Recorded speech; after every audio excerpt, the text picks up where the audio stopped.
I can't clap. All right, so by sound of applause, how many out here are coming to their very first Ignite event? Nice. How many out here are coming to third, fourth, fifth and going, that doesn't look like Kat? Because it's not. So for those of you that don't know, typically our regular MC, Kat Atwell, she could not be with us tonight. She had to go and have this dastardly thing called surgery done earlier today. But she is well, she is great. She is watching us via live stream. So what we would like to do, because we love her and we miss her, I would like you all to help me. In the count of 3, we are going to yell, we are going to cheer, we are going to give her so much love so that she makes sure to come back for Ignite 28 so I don't have to do this again. All right? So, 1, 2, 3.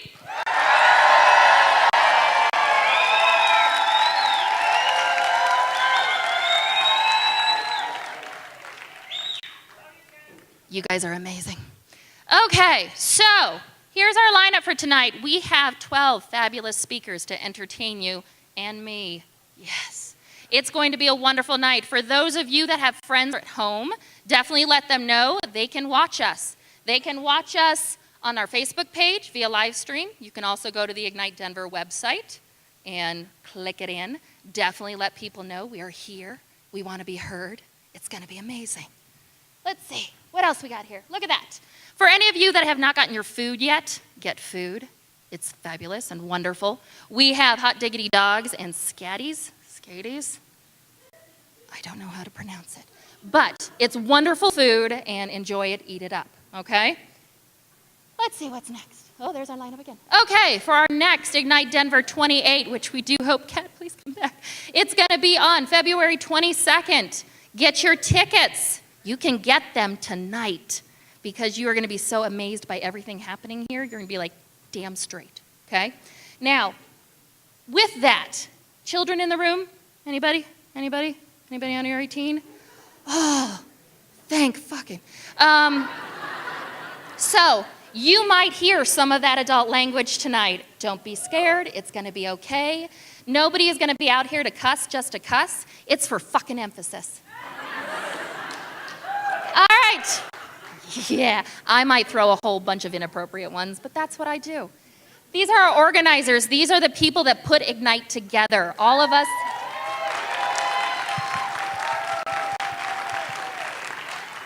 All of us are volunteers. We do this on our off time, so that's why the production quality is so high and so organized, and you keep coming back for more. Okay? We also have lots of beloved volunteers out in the lobby. They are doing wonderful things for us. They are giving you swag. Have you seen we have bags? Yeah! Get bags because they're eco-friendly and they advertise. Thank you. Thank you very much. All right, that's me. Hi, everybody. Yes. I just realized I've been out here just rambling. I'm Shauna Urbanski. Hello. That is who I am. So I have the privilege of being your MC for the night. I will let you all in on a little secret. I have never done this before. I know. So, what I'm expecting from each of you is love, maybe a little bit of biting. I'm okay with that. If you give me the promise that you will cuddle with me for at least 5 minutes afterwards. Okay, with that being said, what I am going to do right now is I am going to give you guys an example of what a presentation looks like. Presentation is 20 slides, 15 seconds each. They are going to show up behind our speakers for a total of 5 minutes, all right? So for my presentation tonight, yeah. Hey, did you know it's October? You may not have. It is Christmas. No, it's actually Halloween. So Halloween is my absolute favorite holiday of the year. It is amazing. What other time can you dress up like totally inappropriate stuff? I mean, seriously. And scare the bejesus out of kids, and it's acceptable. Oh my God, I love it. It is fabulous. I love horror. I love gore. I like scares. It's wonderful. Look at how cute I am. I'm Raggedy Ann. That's me over there. I will let you know, that is my costume I wore for about the first 6 years of my life. That actually came from my Raggedy Ann doll that I had. We just took off her clothes and put me in them. Yes, my family was original. So eventually I told my mom, I actually need a costume. So that's my princess costume. Yes. Because when you're little and it's Halloween, you want to be pretty and you want to be a princess and you want to be a butterfly and all that wonderful stuff, right? Yeah! I need to meet you afterwards. The other wonderful thing about Halloween is going to those houses in your neighborhood, right, that were just creepy as shit. Now, that's my house. It's not that creepy. I try. I had one house in particular. It was great. The guy dressed up like a scarecrow and hid in the dark. Did you have that neighbor too, that you'd go up to get to the candy and you're like, I'm an innocent little like 5-year-old, and he'd just reach you? It was awesome. Oh my God, it was the scariest thing. Thank you. Thank you. Yes, so absolutely. Through the years, my costumes were very cute. I always like to try and be as original as I can because, if you guys don't know me out there, I'm a little bit of a type A. My costumes were as detailed as I possibly could. What often happens as I get older, because I'm a girl and I have a lot of shit that I have to carry around, I have to create a purse that goes along with every costume that I have, right? Now, my very first horror movie, Friday the 13th. Bum, bum, bum. I think I was in 5th grade. I watched it, and I literally did what probably everybody should do and got the shit scared out of me. I remember running up to my mom and just like panicking. My mom, being the cool, calm, and collected woman that she was, she just pulled me aside and said, Shawnee, you know what? It's all make-believe. You gotta just go with it. It's fun. Just enjoy. Now, again, if I mentioned type A, I went to the full extreme. And so now everything morbid and twisty cracks me up. Yeah, it's great. I am the perfect person to go to a haunted house with because I don't necessarily get scared, or if I do, I start laughing. And as I know somebody out there knows, if I know you have a fear, I'm gonna sick the actors on you. Yes. Now, clearly, with that, as I age, my costumes get a little more twisted. I get a little more in tune with my real me. Yeah.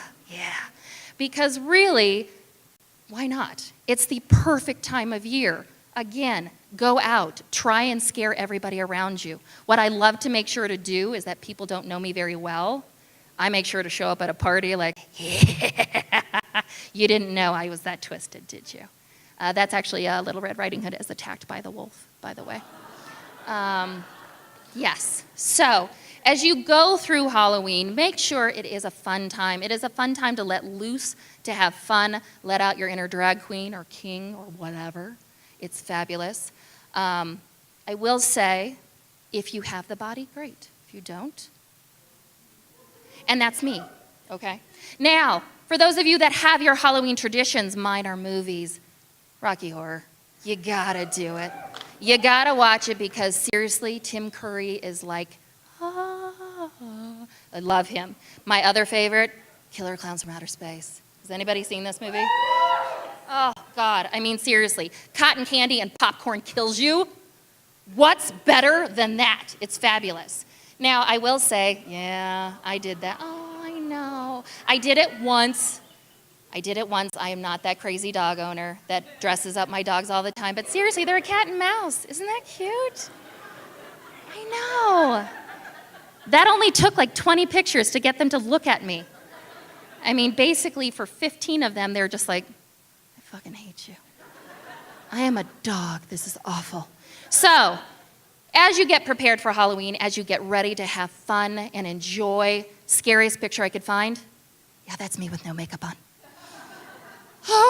So, enjoy, have fun. Tonight is going to be that same thing. Have lots of fun. Make sure you let speakers know when you are behind them, when you love what they say. React. We love that stuff.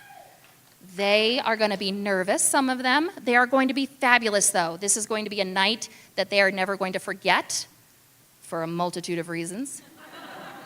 Let's make it be a fun one for them. So, and that's a presentation. Yay!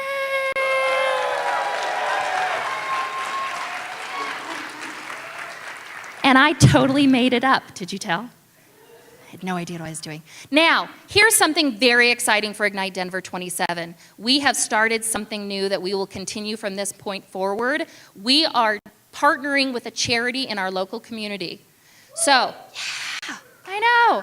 So what we're going to be doing is we're going to be partnering with that charity because all of you have purchased tickets. You are helping us because we will be donating a portion of our proceeds to this charity, okay? For each charity that we do. You're going to have opportunities as well. Definitely, you find charities that you like, donate, get involved. It is important, and it helps you forget the crap from your job and your family. So, the first speaker we actually have is our Ignite Denver 27 charity partner, Denver Kids. They have been kind enough to actually say, you know what, this is the first time, we're going to do a presentation ourselves. I know.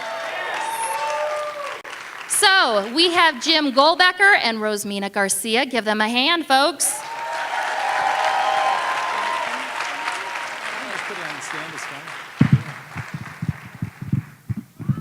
That's not awkward at all. Okay, enjoy.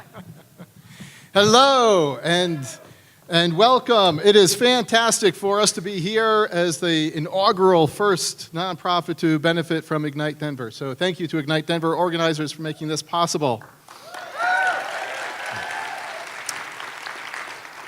When our community takes an interest in the work that we do, it creates a spark that really creates and ignites some community movement. And that is what's so important for the work that we do. See, we're on a mission to make sure that every high school student in Denver Public Schools has an opportunity to graduate high school. To graduate, because we believe that makes a difference not only today, but for the next generation also. What we do is we're interested in helping children understand how to make decisions that are better for the moment and their long-term future, to help them truly be able to create healthy habits, and as our speaker is going to say shortly, to truly find where their shine will never be dulled. Why do we do this work? Because in Denver Public Schools, 35%, roughly 1,700 students didn't graduate high school. We think we could do better. Don't you? Because every student counts, every student graduates. That is our vision. At the back of the venue, on the tables as you leave, there's some more information about Denver Kids for you to be able to learn about the impact of our work. And of course, if you'd like to be able to support our mission and the work that we do, donations are kindly accepted. It is an honor for me to introduce to you Rosemina. Now, Rosemina, to my right, Denver Kids alumna. She's a Metropolitan State of Denver grad, a former Denver Kids intern, a current Denver Kids Young Professionals Council member, and someone who truly exemplifies not only the spirit, but the ethos of what Denver Kids is all about. Rosemina.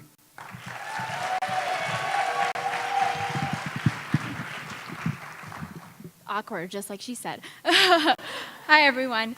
When I was born, I was destined to be a drug addict, dropout, incarcerated teen mom. Why wouldn't that be my destiny when it was my family's destiny? My biological mom struggled with substance abuse, and my biological dad was in and out of prison and has struggled with alcoholism for much of his life. I grew up as one of 6 siblings. I had my biological mom, my biological dad, my adopted mom, and many, many relatives, but I always felt alone. As I've gotten older, I realized just how truly special I am to have so many people in my life who love me, care about me, support me, and have no problem checking me when I'm wrong. Those are the kind of people we all need in our lives. Without Denver Kids, I would have never met some of the people who mean the world to me today. My educational counselor, Debbie, who you'll see in the slides at some point, sorry, they're not labeled, she has been one of my biggest champions since the day I met her. She was at my middle school continuation, my high school graduation, and my college graduation. She has let me cry to her about things that may seem small to others, but are soul-crushing to me. She always encourages me to not be so hard on myself because she knows that I will be phenomenal at anything I do. Then there's Krista, who was my Denver Kids mentor. She always encourages me to try new things. She opens my eyes to new experiences. She shows up when she says she will, and she welcomes me into her family. Without those 2 women, along with the other people you see in the slides and many other people who are not in those slides, I would not be the woman I am today. Denver Kids has offered me many opportunities throughout my time, as Jim mentioned. I was able to attend a month-long overnight summer camp for free. I won awards, and I was given one-on-one support to complete scholarships and college applications in high school. Denver Kids offered me any and every leadership opportunity they had available. Denver Kids molded me into a survivor, a leader, and a thriver. My experiences in Denver Kids encouraged me to continue to break the cycle in my family and to be amazing at everything I do. I graduated high school, which was the goal, and I went to college and became the first person in my family to receive my bachelor's degree.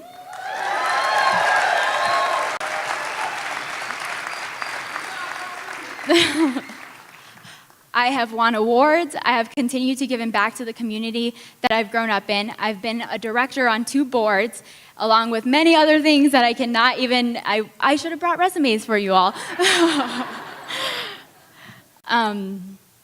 Denver Kids changed my life, and I know that they will continue to change the lives of many other students who have all odds stacked against them. So thank you all for being here.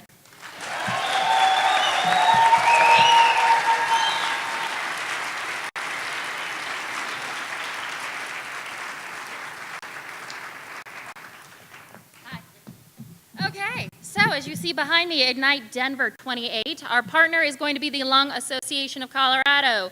Woo! So make sure, buy your tickets, come help them out. We will have a new one, each one said that, but that's who the next one is going to be. So for our speaker introduction, we're going to try something a little different this time around, all right? I have no idea if this is going to work, but we're going to try it. Now, Kat is brilliant and amazing, and she memorizes stuff. I don't. So, here's what we're going to do. We are doing 2 truths and a lie. Okay? So, I am going to say a line. I'm going to hold up my finger. 1, 2, 3. I know. What I want you guys to do is I want you to hold up your hands with the number you think is the lie. As our speakers come out, they'll be coming out holding the numbers so you know. And if you want to know more information, get them afterwards. All right, our next speaker that we have is John Cook. Here is our stuff. We have number 1, hit by a car while jogging. We have number 2, started the wave at Coors Field after a spider went down the back of his neck. And we have number 3, has written several 7-figure sales pages for clients. All right, give it up for John Cook, guys.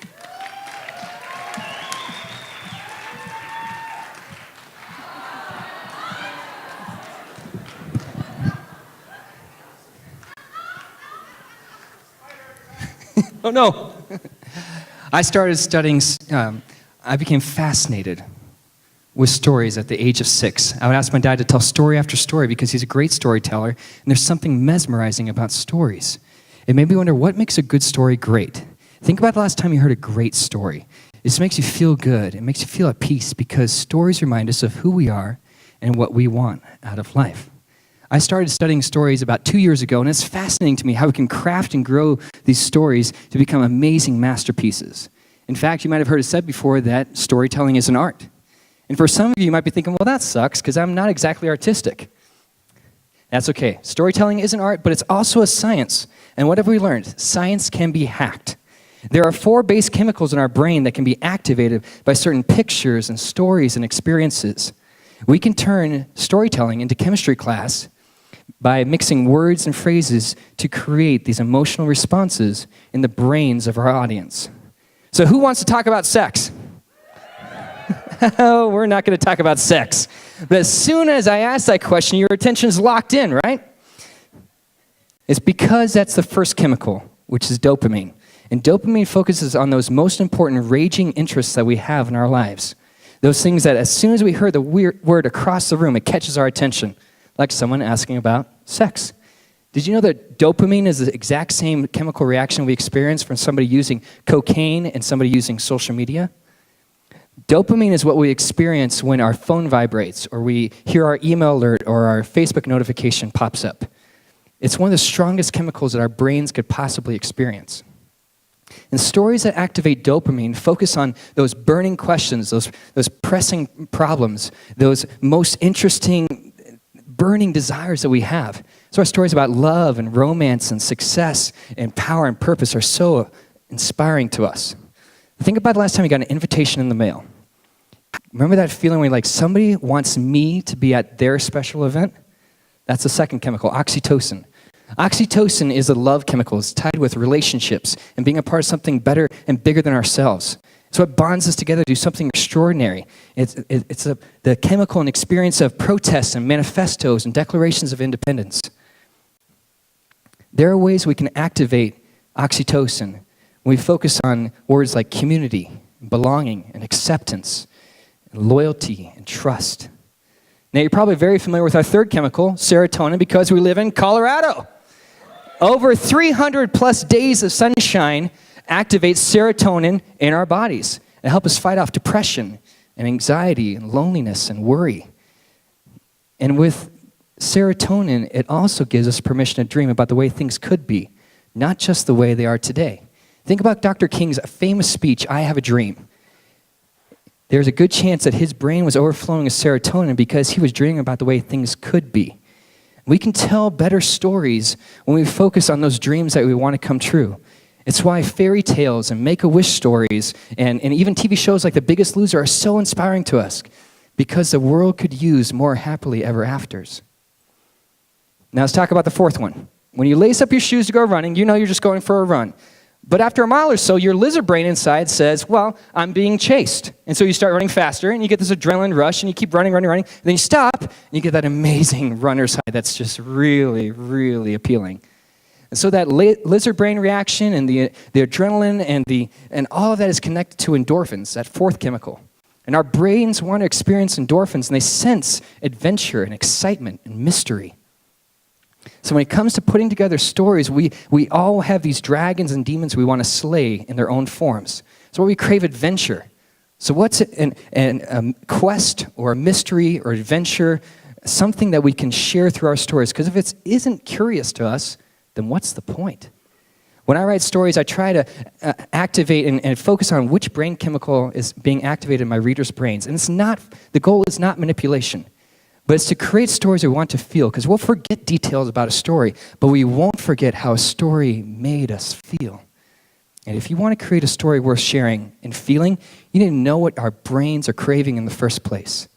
Because I have a dream of a better tomorrow where everyone has a story worth sharing, and I want you to join me in that quest. Thank you.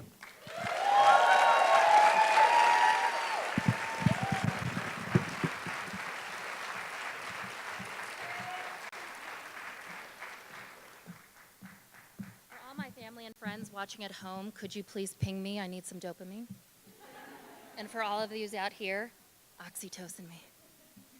Okay, the next speaker that we have, that's low. Hi. Let me just do this awkwardly. Okay, our next speaker. Oh, I can't do this. I'm going to try it. Here we go. Ready? 2 truths and a lie? Yeah. Number 1, went to summer camp with Seth Rogen. Number 2, went to an Indigo Girls concert with her mom. Number 3, she talks to dead people. All right, everybody, please welcome Rebecca Saxe.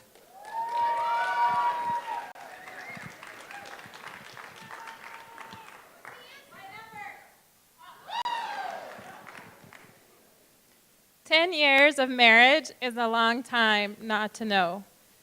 People tell me all the time, you must have known. You just didn't want to know. The truth is, I had no idea. And why should I? I was in love with the man of my dreams and the father of my children. I believed that the foundation of a healthy marriage was trust. There is no one on the planet I trusted more than my husband. In 10 years, I never so much as found a napkin with somebody's name written on it, an illicit email, an inappropriate text message, an open web browser. You can imagine that what I was going to find out was a shock. We were lying in bed, staring into each other's eyes, when my husband started to shake uncontrollably.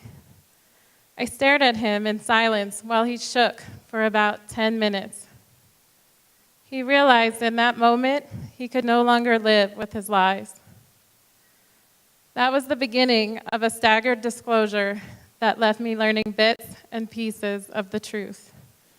My husband was a sex addict, and I had no idea for 10 years. For me, finding out felt like I was living my life in a cloud where nothing I knew was real. I felt like my entire life had been a lie. Even though I was surrounded by friends and family for support, I felt alone.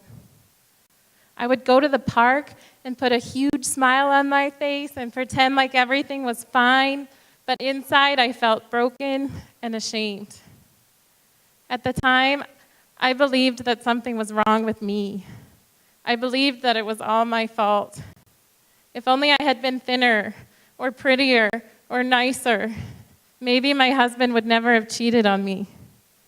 The thoughts in my head were brutal. Maybe if you hadn't put on all that weight, you should never have let yourself go. Maybe if you hadn't been so angry.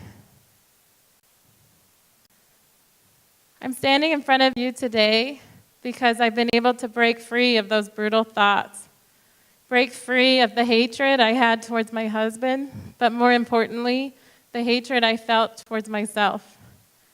And the reason I broke free of that was not by being fake or pretending like everything was fine.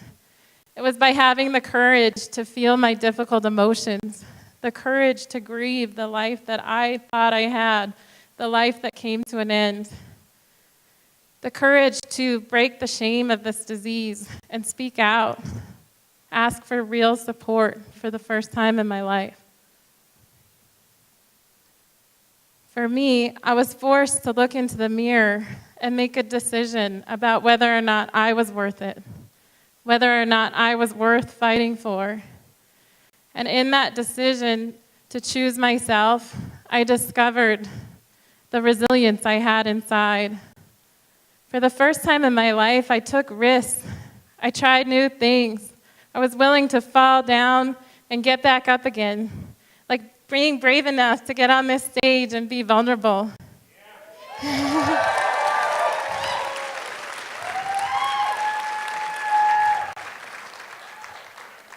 What I found was a beautiful bright light inside, yearning to be treasured, and the courage to share that light. For me, that was the key to forgiveness. That was the key to my liberation from the past, because I realized that my husband's disease was not about me. Millions of people suffer. Millions of people are suffering from this disease. It is so hard to break free from the shame and the silence. And I'm standing here to share my story, to tell you there is hope. And that hope comes from the simple realization that this disease is not about you. If you are suffering, you are not alone. My name is Rebecca Saxe. I'm a therapist and a healer, a mom, a friend, a wife. Thank you for listening to my story.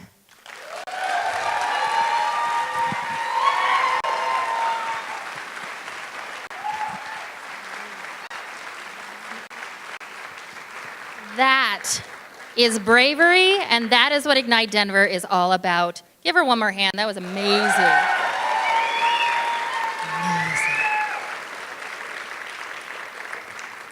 Oh, yes, it's time, folks. Time for the next one. You ready? How has everybody done so far? Has anybody been getting them right? Yeah, I haven't either. All right, our next speaker. Whoa, I can't do this. Here we go. We're going to try it. All right, number 1, she's a pinup model. Number 2, she has been published in Forbes magazine. Number 3, she is a skydiver. All right, so got your numbers? Get them ready. Hold them high. Please welcome Trixie Hunter-Merrill.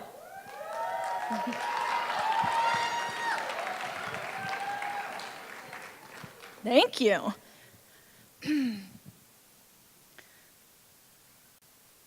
Hello. Go. Cue. I am. Thank you. When given the option of being fabulous, why would you choose anything else?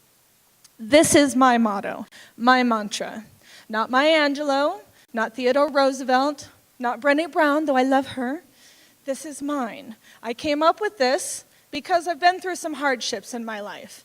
I've been raped, I've been molested, I've been abused, I've been homeless, and just when I thought things were great and perfect, and I found the husband of my dreams, 5 months after, his mother passed away.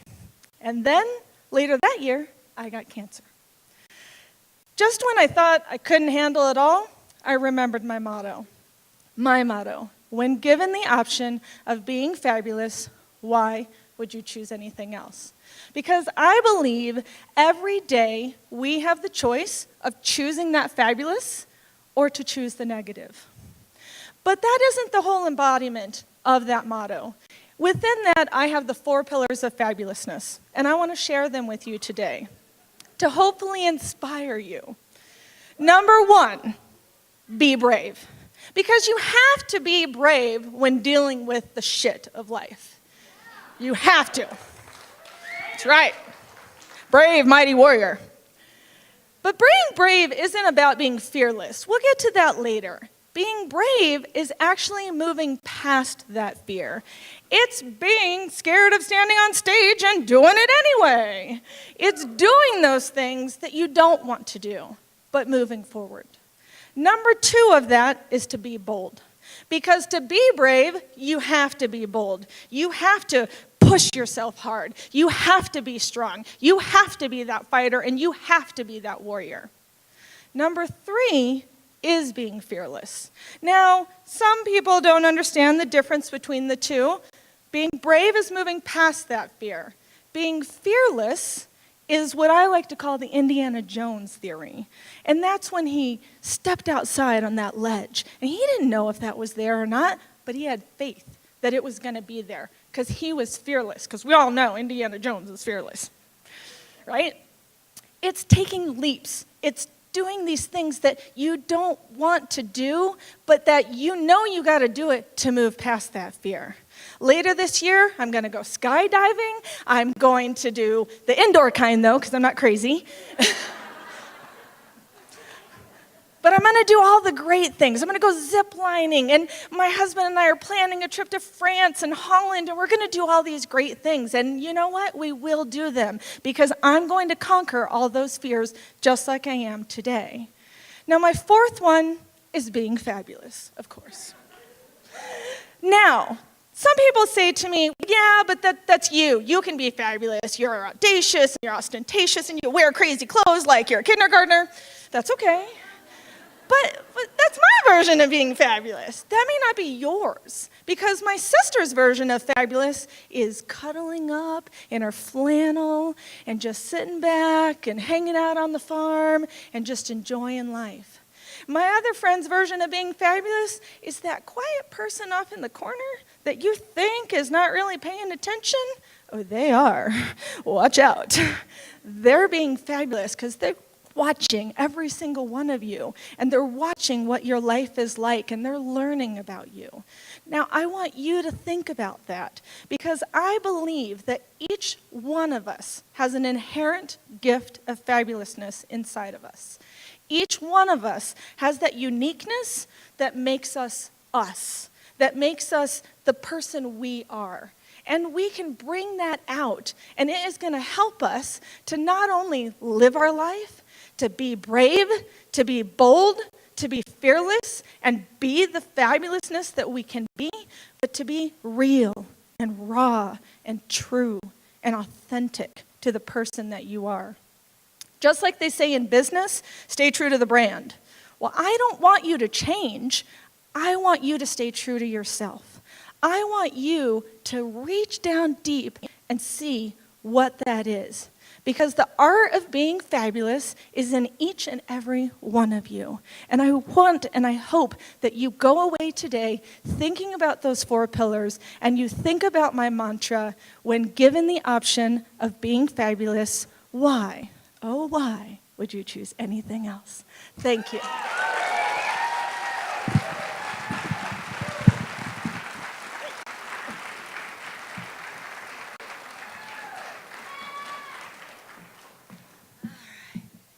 So remember how I said I'm a little morbid and twisty? I want to steal her vest, and I want to get in a big chair, and I want to stroke it, kind of like an evil person in a James Bond film. So, awkward moment. So, whoa, damn it. Hi. Okay, so for our next speaker, and as you saw before that, Ignite Denver, February 22nd. Do it. Meg Gibbs is our next person. Here is our 2 truths and a lie. 1, cute animals disgust her. She has swam with manatees, and she has never broken a bone. Got your numbers? All right, everybody, please welcome Meg Gibbs. Number one. Oh, thanks, y'all. All right, so take a deep breath with me. Have you ever noticed what it's like to be fully aligned, awake, and alive in your body? It's like tuning into a radio frequency. So I'm a little nervous, and I'm going to really intentionally put my feet on the floor, and I ask you to do the same. And check in. Your whole job the rest of this talk is just to notice what you feel in your body. You can do that? Awesome. So the baseline frequency that our body talks to us at is like a toddler. It has a lot of needs and wants. It's saying, I'm hungry, I'm thirsty, feed me, I want to go outside, I don't want to do my homework. And if we don't listen to that toddler, then it turns into a full-blown crisis. This is when we get sick. This is when our stress levels are off the charts. This is when we have stopped listening to our bodies. So when we have these crises, instead of hitting a wall, I want to invite you to preemptively solve these problems. So what if our body and our intuition were actually interchangeable? And our body is the encasement of our intuition. Our body is how we get in touch with our inner knowing. So point to where your intuition lives in your body. There's no right or wrong way to do this. Some people are pointing to their heart. Some people are pointing to their belly. Mine kind of lives right here. It's like these little whispers that come in through my ears. And so I'm going to invite you to join me in tuning into a deeper frequency. Because again, when we listen, we can solve these problems without having to hit a wall. So, again, take a deep breath. So instead of responding to this toddler, what if your body manifested as your best friend? And it sat across the table from you and could say, I love you, darling. I want the best for you. Here's the guidance. Here's the wisdom. Here's what you need. In our society, we're taught that our head, our heart, and our body are 3 separate entities, and they don't talk to each other. So my job is literally to open this channel of communication so you can hear what's going on within you, so you can act from there. So in a moment, I'm going to ask you to stand up with me and do a short exercise. So on the count of 3, I want everyone out of their seats. 1, 2, 3. Awesome, thank you. So the point of this is I want you to feel it in your body rather than in your head. I want you to strike a pose of your best self. Don't think about it. Ready, go. And hold it. And hold it and breathe. And notice, where does your intuition live in this position? Just take it in and let your feelings come up. Do you feel bashful? Are you excited? Do you feel aligned and alive? Just take it in. And now look around this room at these beautiful, weird, strange people who are all doing this with you. Everyone is standing and showing their best self. Imagine a world where all we had to do was stand up and be our best selves in the world. You can lower your hands and take a seat. Thank you. So take a deep breath and feel what's going on in your body right now. Notice how it feels to be you. There's wisdom in here, and we have these big questions. We want to know if it's time to move across the country or take this job, if this is our soulmate, if we need more chocolate. And every question that we ask, we have a feeling inside. There's immediate rumbling here. All we have to do is tune in and listen. So again, I'm going to ask you to breathe. What does it feel like to be you in this moment? To be in your body? To have that adult best friend sitting across from you, wanting the best for you? So this is your gift. To go home with this pose, to do this before bed, to do this in the morning, before a big meeting. You can even do it with other people. But I want you to check in, and when you have these big questions, you can actually find your own answers just by turning down the noise and listening. Because I believe that when we heal our relationship with our body, we can show up for the people that matter most to us and the work that we want to do in the world. So you are now one of these brave, weird people. And I want you to take this into the world with you. So when you leave here, think about this. How can I be my best self? Because all it took was one person asking, do you want to join me? If you want to go deeper with getting in touch with your intuition and your body and how to heal the relationships in your life that matter most, this is how you can contact me. Thank you.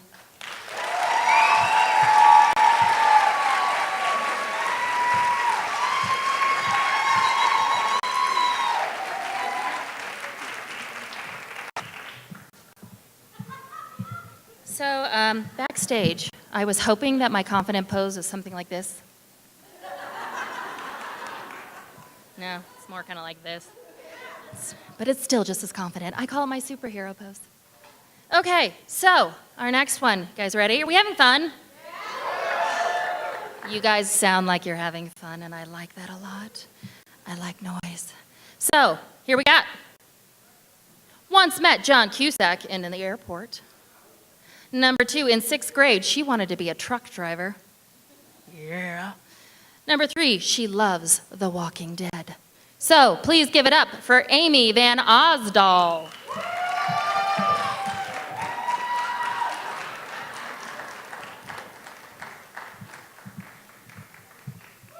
Hi. I'm so excited to be here tonight to tell you about my 15 minutes of fame. But I need to be clear up front. It did not start with a sex tape. No. No, my brush with cyber infamy began when this guy became 44th president of the United States. And first there was grief and hand-wringing and excessive wine consumption, followed by steely resolve, the Women's March, and putting my elected officials on speed dial, going to every protest about everything. And it never felt like enough.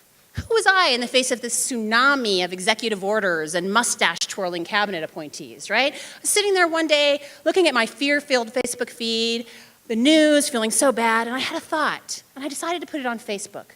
And this is how it started. This morning, I've been pondering a nearly forgotten lesson from high school music. Sometimes in band or choir, you're required to hold a note longer than you can actually hold a note. In those cases, we were taught to mindfully stagger our breath so that the sound appeared uninterrupted. Everybody got to breathe, and the music stayed strong and vibrant. Now, I read an article yesterday that suggested that this administration's litany of bad executive orders is a way of giving us protest fatigue, so that we will literally lose our will to fight based on this onslaught of negative action. Let's remember music. Take a breath.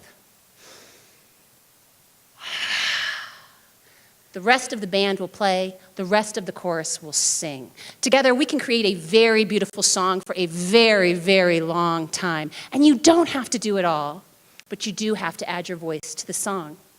With special love to the musicians and music teachers in my life, resist. So that was the post, and these are some of the people that inspired it. And after I shared it, 70 of my friends liked it, which was like a record. And then, a few of them asked if they could share, and one friend shared with another friend who shared it with her minister who made it the basis for her sermon, and I thought that was really cool. But what you have to understand about me is that, I'm on Facebook, but I don't really do social media. I don't use it for work. I don't Snapchat or tweet or Instagram. So I was really surprised when I saw my Facebook post come back into my Facebook feed attributed to a friend of a friend. Huh. And then I was even more surprised a couple weeks later when I saw my Facebook post come back into my Facebook page, attributed to Madonna and Michael Moore. Yeah, and at first I was really mad. I was throwing Michael Moore some serious shade for plagiarizing my stuff, but that isn't what happened. The attribution just got lost and I gave up.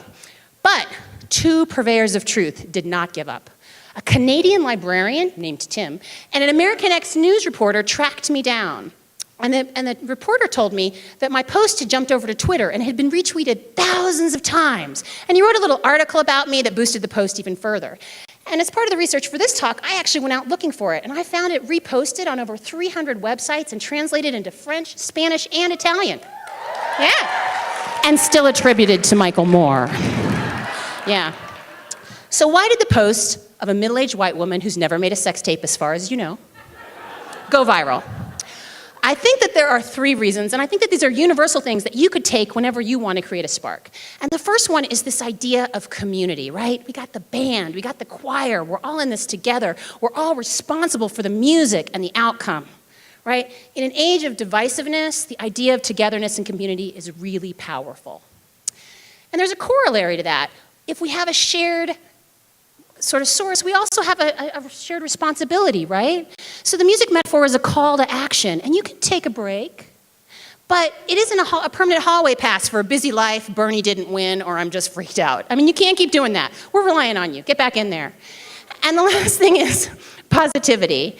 When I'm at my best, which isn't always, I don't spend my time bashing people who don't think what I think. I want to imagine a world and then sing it out loud so that everybody can say, I want what she's having. Right? And I recognize that I got a real gift this year, the opportunity to see my own wake. And maybe you haven't had that opportunity yet, but I promise you that it exists, right? And you have the responsibility and the ability to speak your voice out, okay? So take a break, but then add your voice, add your mojo to the song, right? Please put your elected officials on speed dial and call them about one thing every day. They have to be nice to you. It takes 5 minutes, okay? Really. You can volunteer to tutor a new immigrant. You can donate the cash if you have it. There are so many ways to add your voice to the song. And you know, triangle or tuba, alto or soprano, tone deaf or virtuoso, it all counts. Thanks.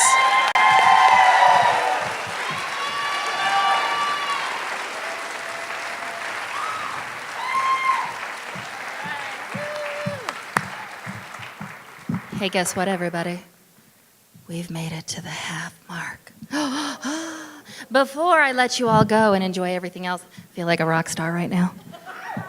Anyway, what we're gonna do, I'm gonna say a shout out to Name.com right now. They're one of our sponsors. We love them. They do everything for us. Now apparently I'm a phone sex operator. Sorry. I was getting into my confident pose. Sorry. Hi. So thank you for Name.com. Bring it back, Shauna, bring it back. Thank you to Name.com for everything that you do for us. We would not be able to do stuff without you. Something to remember, Denver kids, if you guys loved them, if you guys got just so connected and you're like, hell yeah, I want to help out. Lobby, there's stuff, donate to them. Donate to them here tonight if you want to. Please do that. So with that being said, my darling Ignitians, that's what I'm going with. We are at intermission. We have a 15-minute, well, don't be so excited about intermission. No, be excited, it's cool. We have a 15-minute break. Please do be mindful. We know that the bathrooms are going to have a line, ladies. I'm gonna let you know about the bathrooms. That's the size of the stall. So, enjoy that. Please make sure to be back here in 15 minutes so that we can get this party started all over again, okay? Woo!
Amazing reaction. Somebody over here, you're my friend, because I heard shushing. That's so awesome. Thank you so much.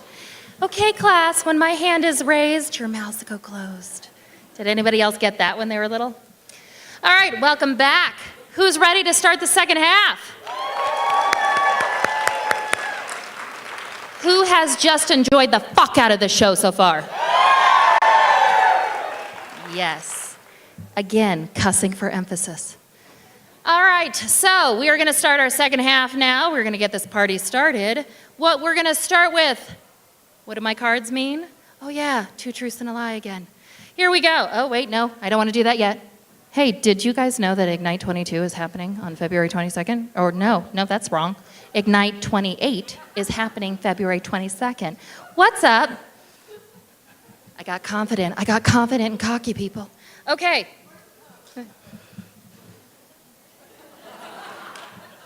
And for those of you on this side, yes, I eked myself in these pants. As I've told anybody, pleather pants when you're an adult, stupidest fucking idea ever. It's not pretty, and it's not cute at all. Okay, so our next speaker, visual, you're welcome. Our next speaker, here we go. Number 1, helped raise a feral child. Number 2, still uses a flip phone. Number 3, has helped produce over 35 operas. Yes, you're welcome for that. All right, please welcome Cooper Braun-Enos.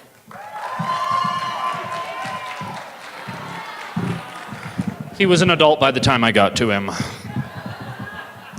So, why superheroes are terrifying? But Cooper, superheroes are awesome. They wear tights, they have great hair, they save us, they do great things, but bear with me.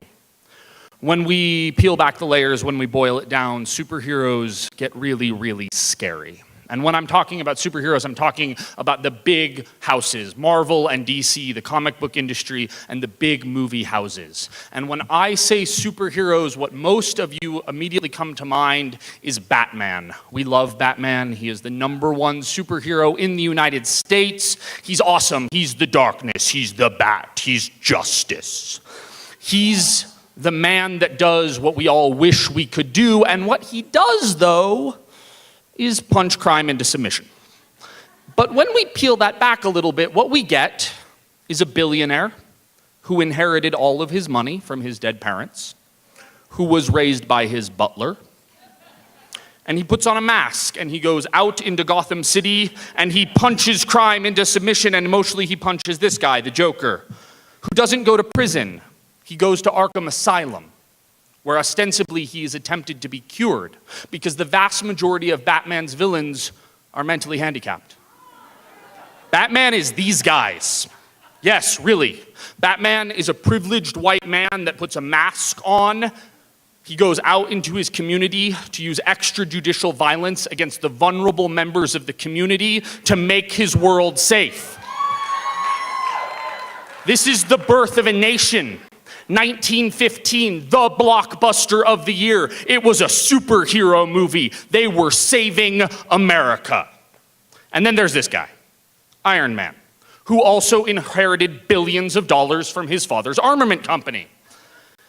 And he, made some poor life decisions and got some shrapnel embedded in his chest, and instead of getting surgery, he installed an electromagnet with a car battery to keep the shrapnel out of his heart.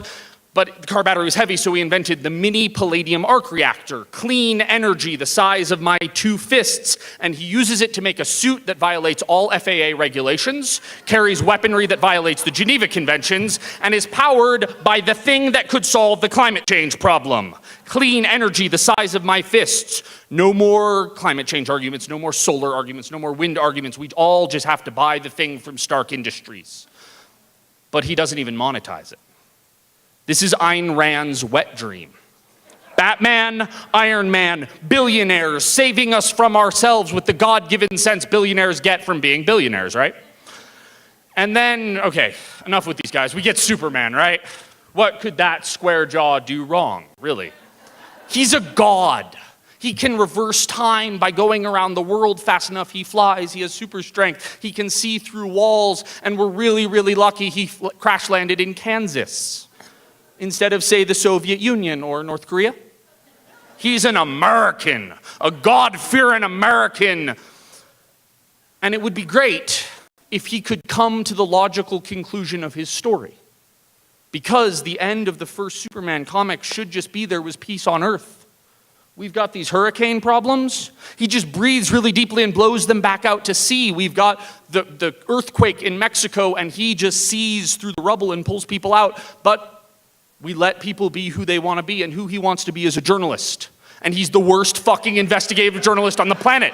He's got X-ray vision and super hearing. He could be the best investigative journalist ever. And really what I'm talking about is what happens when we have to keep selling comic books every month, when we have to keep coming out with the sequels to the movies. This is why we just do origin stories. Because these men can't become the heroes they were meant to be. And they teach us to trust these guys, Mr. Facebook and Mr. Amazon, who own all of our information and are rewriting the economy. And we trust them because they're billionaires, and God gives sense to billionaires. Then there's this guy, our golden-haired savior who will make America great again if we but trust him to do it. Mustache-twirling cabinet appointees. And really where this is all going is these aren't the guys that are going to save us. You want this guy. This is the chief of the New York Police, or New York Fire Department. That's who you want when the towers fall. You want the Cajun Navy, people from Louisiana who threw their boats onto their trucks and drove to Houston to fish people out of the water. That's who's going to save us. You and me, not men in tights, not with golden hair. It's us. Be your own heroes. Thank you.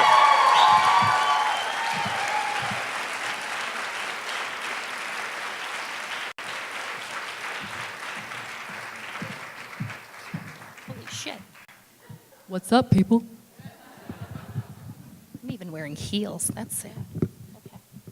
All right. So I am definitely now going with this pose for my confident pose, because the last one used to be like that, and I don't want Cooper getting mad at me. All right. So here we go. Next round of 2 truths and a lie. You ready? Thank you. Thank you so much. All right. Our first one. It is his birthday today. Number 2, used to work on helicopters. And number 3, has been married 3 times. Got your numbers? Are you ready? All right, here we go, everybody. Jason Kendrick.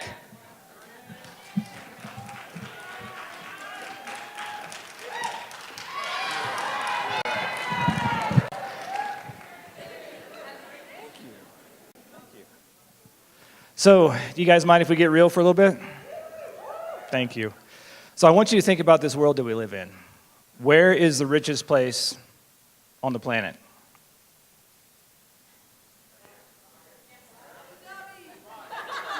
It's actually the graveyard, because that's where all of the dreams, all of the books, all of the songs, all these inventions that haven't been invented, that's where they go.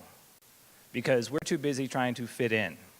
We're too busy trying to do things that aren't really about us. So yeah, today is my birthday. I turned 42 today.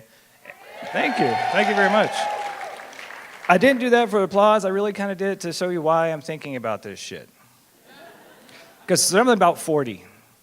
All of my life, I've kind of felt like an outsider, an outcast. I felt like an alien on this planet. And mainly because of my training. You know, we live in a society and a world that shames. We are shamed into fitting in. We are shamed for being ourselves. And I've realized that I've lived in a shame bubble the majority of my life. And so I was shamed for being myself, and so I tried to fit in. And by being shamed for being myself, I ended up lonely, depressed, having thoughts of suicide. And so I thought, well, maybe I'll fit in. I'll give it the good old soldierly try. And I'll, be the good boy. And then what I realized was even fitting in or doing what I'm supposed to do, I ended up still being bullied, ended up still being shamed, and I ended up realizing after all of this and after finally getting some age and some wisdom and some study under my belt that fitting in is all about shame. You get shamed to fit in. You get shamed if you don't fit in. And then you shame yourself sometimes just because you don't fit in. So don't fit in. Just because you can doesn't mean you should. Fitting in is a social disease because of this. Because what we need now is less shame, more authenticity.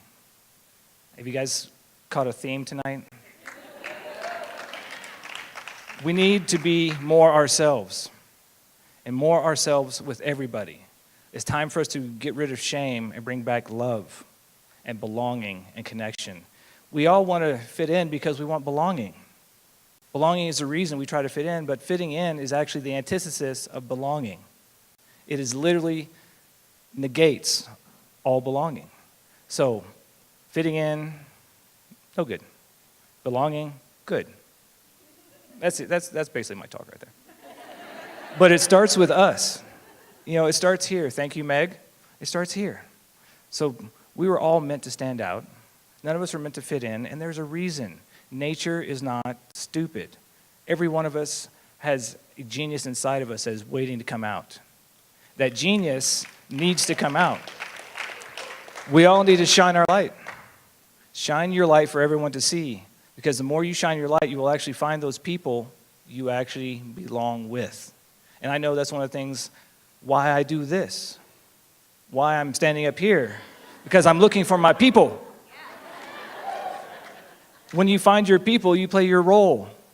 And as each of us play our own role, we actually find a society of geniuses. So please, be different. Be yourself, whatever that is. Einstein said that if you judge everybody on the same scale, you're basically missing the whole point, because if you judge a fish for climbing a tree or a monkey for swimming, so please don't end up here with your dreams, with your skills, with your genius left exposed, left inside. Once you actually come out, shine your light, be the genius that you are, you will find your tribe, and you can share that together. We can create a community of unity, of partnership, and of peace, hopefully. Please shine your light. Please be the love in the world. That starts with yourself. Love yourself, love those around you, and please, for God's sake, stop fucking fitting in. That works. That was for emphasis. Thank you.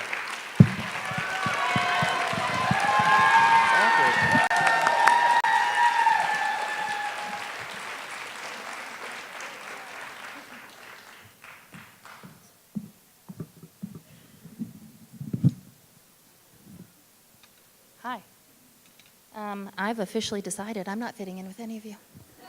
I'm just kidding. I want to fit in with every single one of you. Love me. Okay, so here's our next 2 truths and a lie. Are you ready? Clearly, we see how coordinated I am when I have to hold things like this. Number 1, has an early childhood education certificate. Number 2, enjoys wakeboarding and mountain biking. Number 3, worked at Fisk Planetarium in Boulder for over 5 years. So, please give it up for Summer Weirich.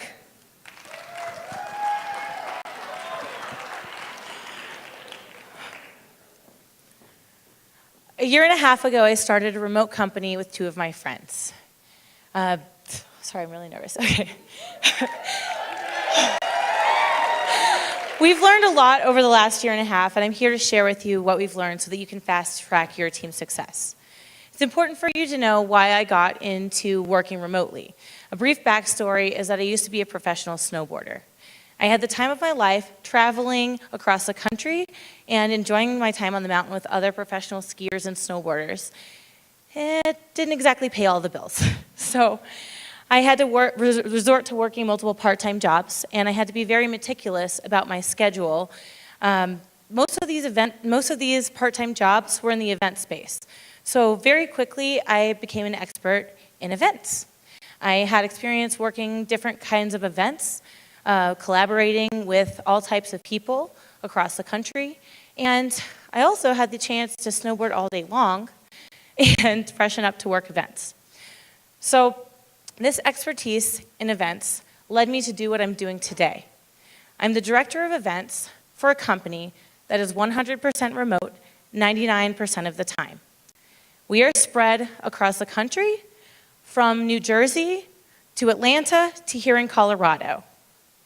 Just because we're remote doesn't mean that we can't enjoy the same types of events. Here you see me working remotely at Arapahoe Basin Ski Area. I enjoy schedule flexibility as well as location independence, and I never have to miss a powder day. It's great. When you are building a foundation for your team, you can build from the inside out. Chances are that your team has everything that you need. You just need to identify the strengths and weaknesses, and what that takes is trust and good communication. It's hard to build that remotely, but it's entirely possible. Most importantly is company culture. It's important to create or to identify your company culture and to intentionally cultivate that company culture. Company culture goes beyond just a catchy brand colors and a fancy tagline. Creating a company culture is what turns values into action. Number 2, systems.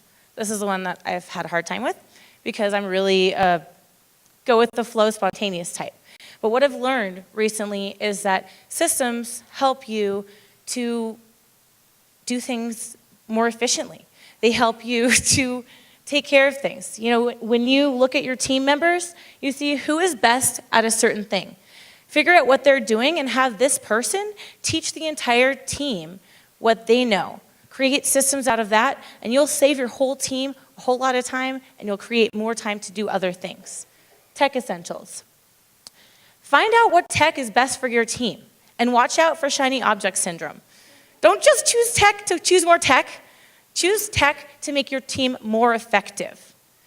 Our team, company culture, we very much value communication. So daily, we use communication. We use Slack, we use text message, we use phone calls, voice messages, etc. On a weekly level, we use Zoom for all of our meetings. It's important to have video meetings because you can communicate verbally and non-verbally, which is essential in a remote team culture.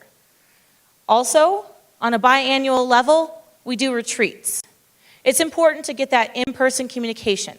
Our tech and our systems support the daily, weekly, and biannual retreats that you have within your company. Annual retreats not only help you break out from the rebel that you've become in the 40-plus hours behind a computer screen, allows you to reconnect with yourself, others, and the planet. Retreats allow you to get together with the people that you care about, and the company culture that you create can be anything that you want it to be. Company culture turns values into actions, and you need to get together with the people in your life so that you can instill this in your company. The 3 important remote team essentials are company culture, systems, and tech. If you don't get together with your team on a regular basis and have that in-person communication and the in-person human connections, your team will eventually break down and you won't have a team anymore. Thank you.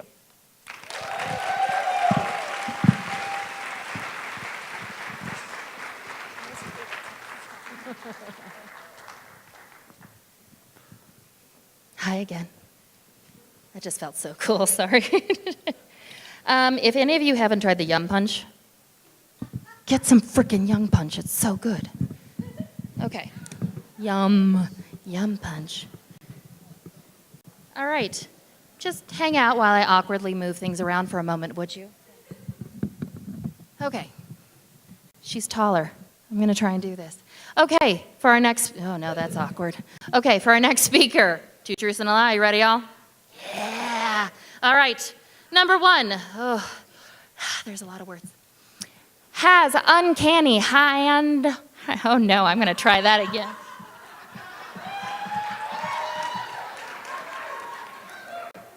Hi everybody, wasn't that a great talk? Okay, I didn't do any of that, thank you so much. All right, has uncanny, yeah, hand-eye coordination and recruited to play tennis in college.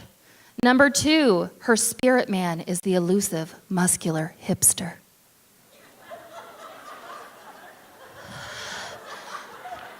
And number 3, she has done an ugly cry in her most awesome public meltdown in front of an all-male jiu-jitsu class. She has tested my pronunciation, so that's why I'm doing this. All right, please welcome Maddie Berky. I have horrible hand-eye coordination. Okay, let's do it. Hi, I'm Maddie. I am a life coach and a nutritionist and a case study in being human. And I'm here to pivot our relationship with food and to give it the same space and latitude we would a lover. What kind of lover is food to you? I just want you to hold that question. What kind of lover is food to you? Is it a good lover? Are you a good lover? Love and food and sex feel like these things we should know how to do. They should be easy and intuitive and delicious, and if they're not, we think we're doing something wrong. It's so much more complicated than that, and I want to look at this curious overlap between how we eat and how we love. So let's look at this. What kind of lover is food to you? Is it a one-night stand? Is it fast and desperate and means nothing but really means everything? Is it, I didn't think that was going to be funny. Okay, I like it. Is it a partnership where you sleep in the same bed but are a million miles away? Is it abusive? Does it make you small? Or is it a gorgeous lover who means something but not everything? Is it your soulmate, the peanut butter to your jelly? Always a little messy, but always delicious. Right? Fucking so delicious. When I was 14, I disappeared from my life. I tipped into high school, into the fear and the insecurity of that, and I tipped into an eating disorder. My body disappeared. It would be lovely if food were your soulmate, and if love felt instinctual, and maybe it starts that way, but for me, both have been things I expect to feed and to fix all of me. And that is too much for one relationship. Food can't be the only thing that feeds us or fills us up, and neither can love.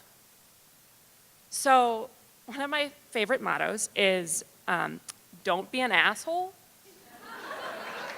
especially to yourself. Right?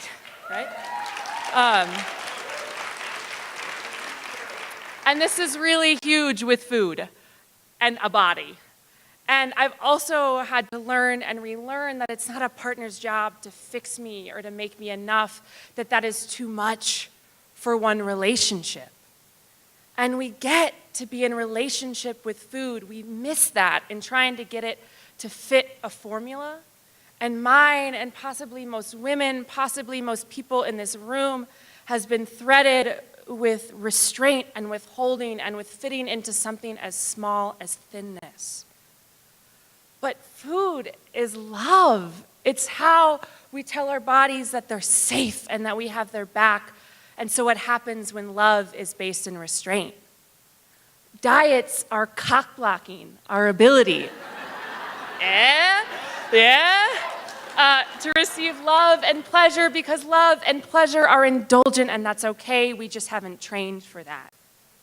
We've made love and sex just as scary as we've made food. And have you jumped into bed lately? That shit is terrifying. So why make it scarier by making pleasure feel like cheating? So how do we make food and love and sex easier? We do it through inquiry, through reshaping the question. Instead of, what should I eat? How about, what kind of lover is food to me? What kind of lover do I want it to be? We forget that we are the ones who get to and need to make that decision. And instead of, how can I find love? How about, how can I cultivate a life indulgently rich in love? Just like a partner, food can't fix everything. It can't hold the heaviness of that, but it can make this life better. It can make this life sexier. It can make this life more delicious. Thank you.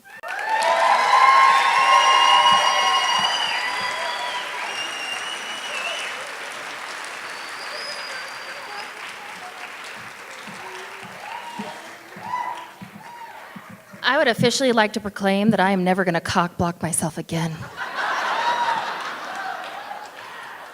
Speaking of which, have you tried the food trucks yet? Yeah. I heard there is a green chili hot dog.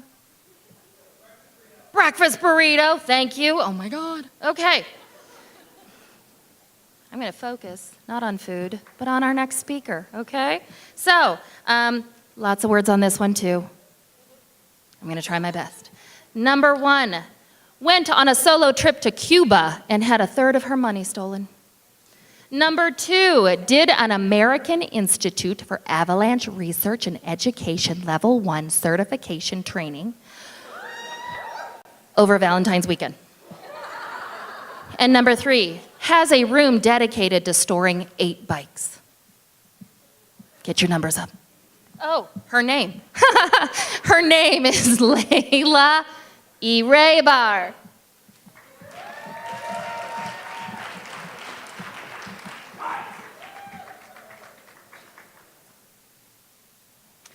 Embarrassing stories. We all have those embarrassing stories that our family loves to tell. And years later, they still haunt us. After this, hopefully you'll be entertained and able to tell the embarrassing story that the Eraybar family loves to tell. The quintessential family summer vacation. What did you do? Did your family road trip? Did you go swimming? My story begins the summer before 6th grade when we were living in Decatur, Alabama. Every year, without fail, my family would pack us 3 kids in the back of their tan GMC van, and we'd make the hot, sweaty, stick-to-your-mean sister road trip across the state to the beach. My dad worked really long and hard hours, so on his time off, he wanted to do nothing more than to lay on the beach. He didn't want to play putt-putt or do any of the touristy things that us kids were dying to do. It was a week spent under the sun, with our skin turning lobster red and then tan, building sand castles, and eating gritty mustard and lunch meat sandwiches from the cooler, followed by sandy caffeine-free Cokes.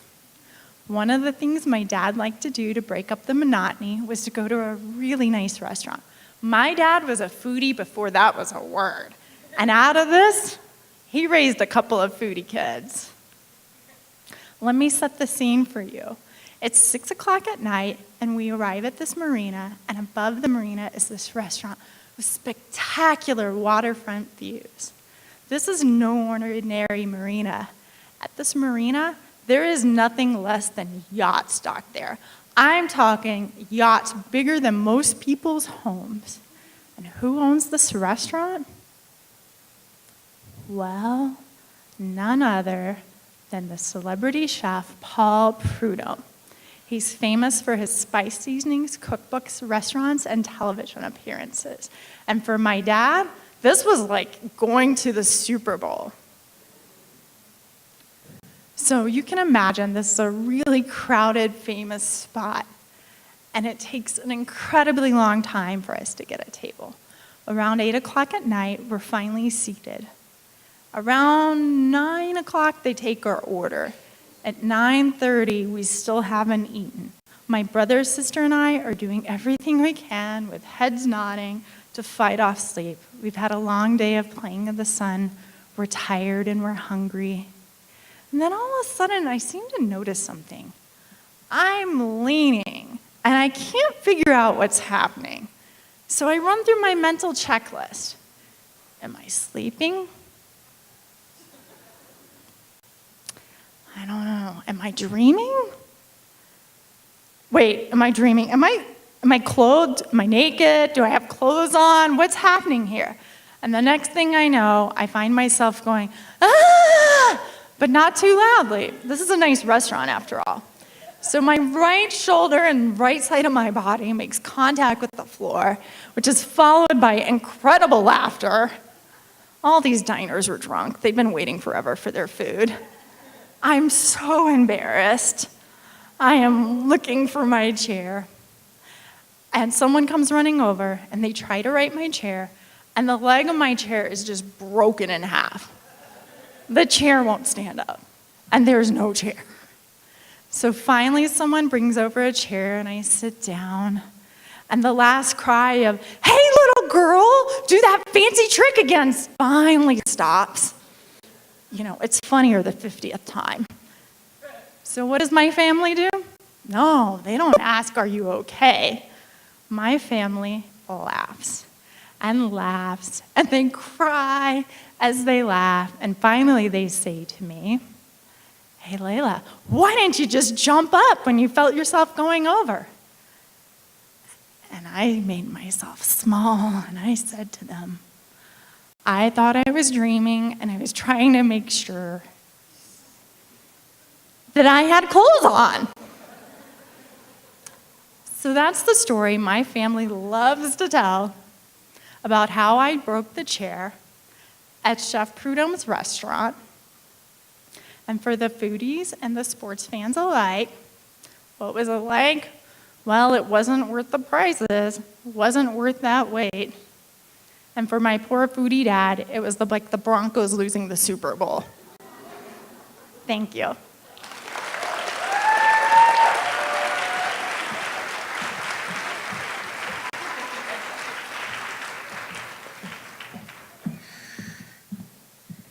None of my stories are that embarrassing.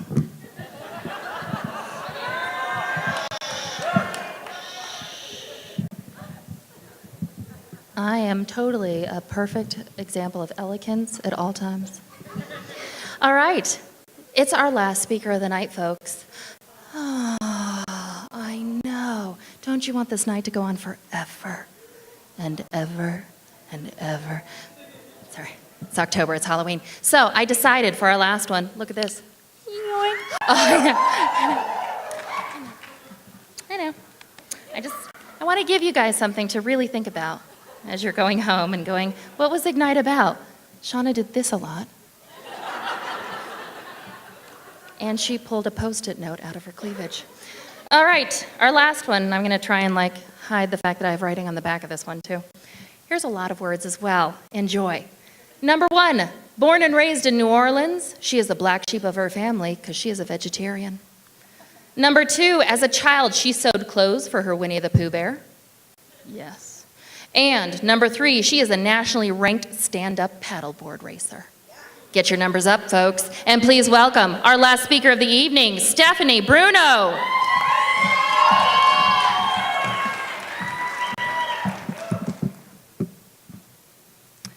Retirement.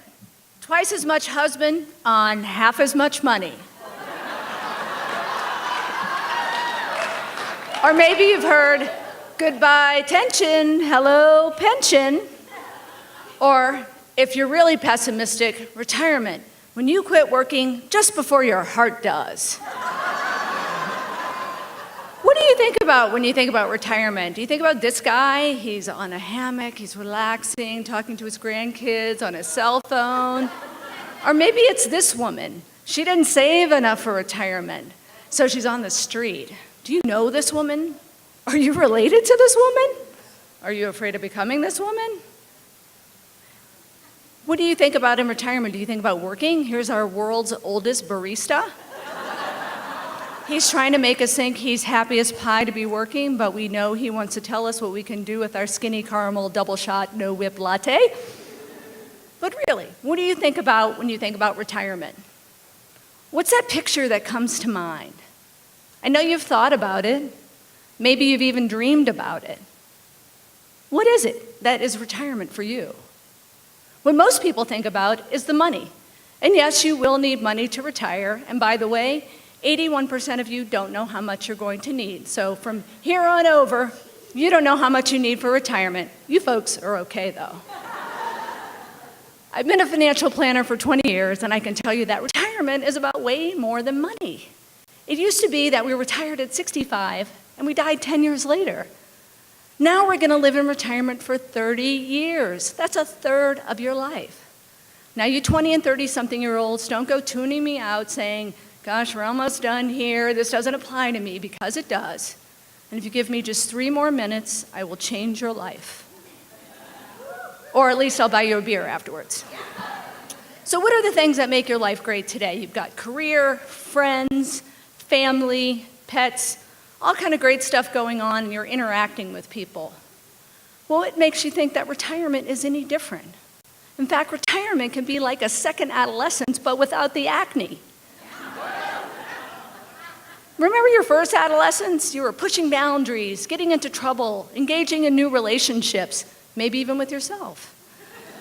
In retirement, you get to do it all over again, but without your parents looking over your shoulder, and you probably have moved past those socially awkward times. And the beauty is you'll have plenty more money for all of those trouble-making activities. So there's 3 things you can do now. First, ask the hard questions. What do you really want? What do you really want? What would you do if you could not fail? Would you go back to school and become a doctor? Would you invent the world's first self-recycling water bottle? Would you start rock climbing? Time is not an issue. You've got nothing but time. Now, if you're having trouble with this, think of what you would do if you say, I got voted off the island, or maybe I lost my job, or someone gave you $1 million. Your life would have to change. What would you do? So after you ask the hard questions, you need to make a plan. And the first thing you need to do is write down that big dream. It's 42% more likely to happen if you write it down. You're already ahead. And after you write it down, go home, really, go home tonight and write it down. And after you write it down, write down the next step. What will you do? Will you research a course you can enroll in? Will you maybe talk to someone who has the career that you want? You know, if you want to start a nonprofit, go find somebody who has started a nonprofit and sit down and talk with them. But beware of all the things that are going to get in your way. We're all busy, right? We are taking care of kids, taking care of parents, taking care of pets. We're grocery shopping, paying bills. We're doing all these things. So, to make sure you have a plan that you can keep, you need to get some help. Doing it alone sucks and is no fun. So find a friend, a partner, somebody who can help you create a plan and who will cheer you along the way, or they'll knock you into shape when you get it all wrong and I'll go off track. It really matters. The road ahead is filled with possibility. So ask the hard questions now, make a plan, find your cheerleader, and then go get into trouble because you can't get sent to detention in retirement.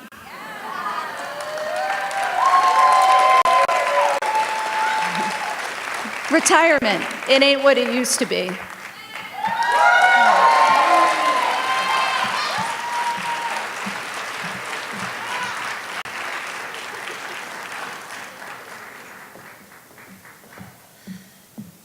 Is anybody else entertained and petrified at the same time right now? I'm never gonna stop working. All right, we did it, folks.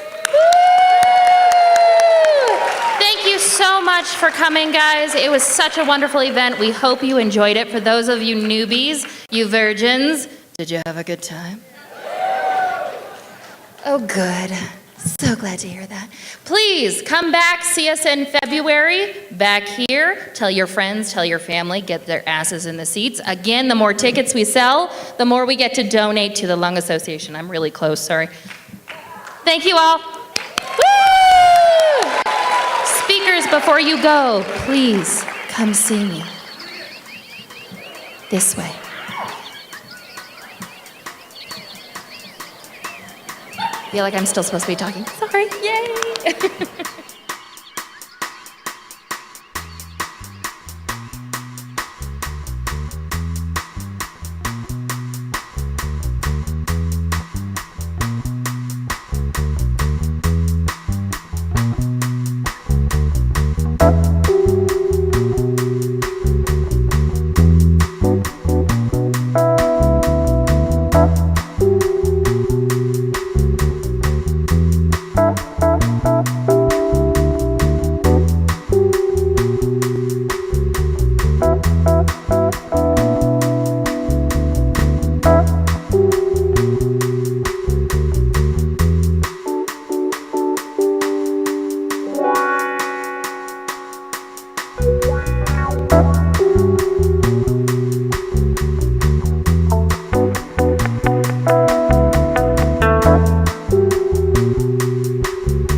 Thank you.